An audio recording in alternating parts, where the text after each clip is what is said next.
All right, let's get into this. We're talking about a truly epic story, an ancient tale about a powerful sage, two beautiful sisters who are also married to him, and a couple of wishes that, well, they're going to change everything. This isn't just some family squabble, this is the origin story of a legend. And right at the very heart of this story is a choice, a conflict that sets the entire stage. On one side, you have a wish for 1,000 splendid sons. I mean, think about it, a whole army, a dynasty. But on the other side, a wish for just 2 sons, with the catch that they'd be stronger and more powerful than all the others combined. It's the ultimate showdown, right? Quantity versus quality. So let's meet the key players in this drama. At the center of it all is the great sage Kashyapa and his 2 wives, who also just so happen to be sisters. You know that dynamic alone is a recipe for some serious competition. Okay, so here are our 3 main characters. First up, Kashyapa, a revered sage with powers that are, frankly, off the charts. And then you have his wives, the sisters Kadru and Vinata.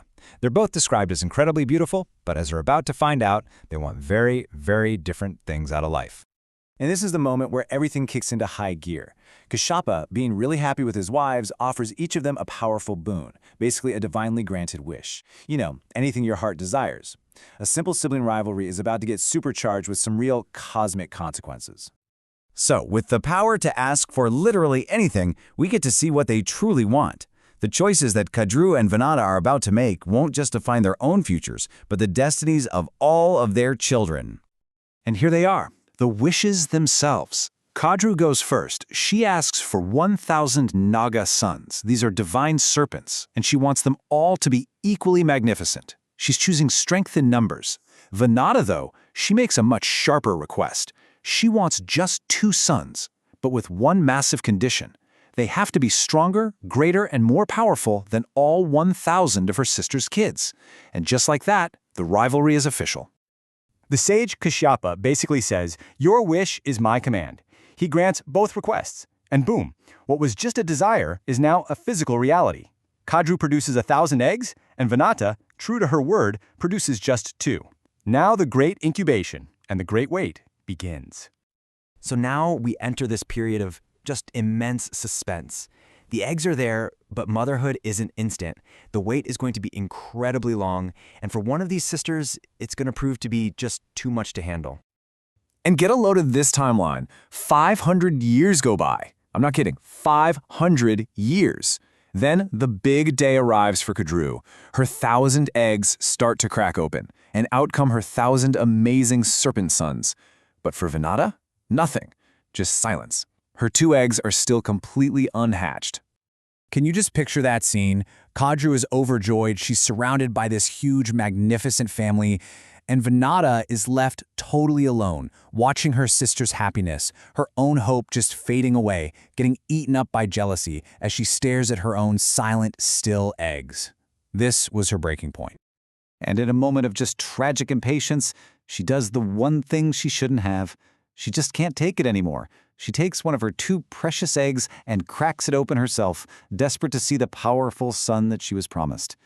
Oh, but what a terrible mistake that was. Because what comes out of that broken egg isn't the glorious child she was imagining. No, it's a tragedy. And he's a messenger. One who's about to deliver both a devastating curse and, believe it or not, a tiny little sliver of hope. Her firstborn son's name is Aruna. His upper body is perfectly formed and radiant, but because his mom broke the egg way too early, the lower half of his body never finished developing. Now, despite this, Aruna still ascends into the sky and takes on a pretty amazing job. He becomes the charioteer for Surya, the sun god, the one who literally brings the dawn every single morning.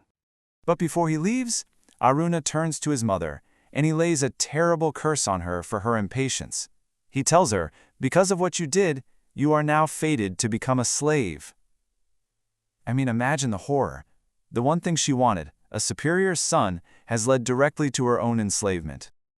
But then, he gives her a way out, a path to redemption. He lays out 3 simple rules. First, she has to protect that one remaining egg with everything she's got.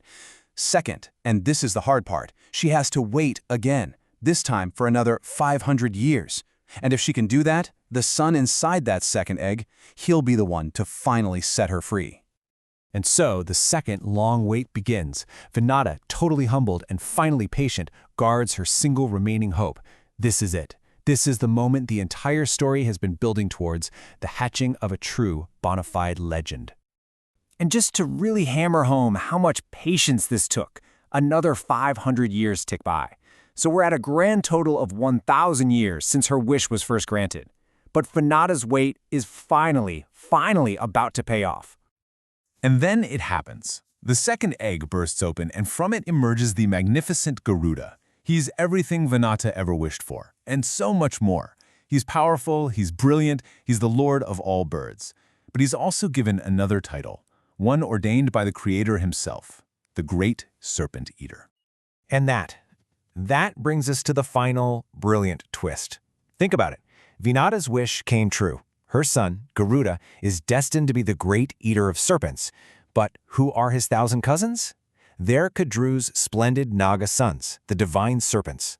The stage is perfectly set for an epic and totally inevitable family feud born from two wishes made 1,000 years before.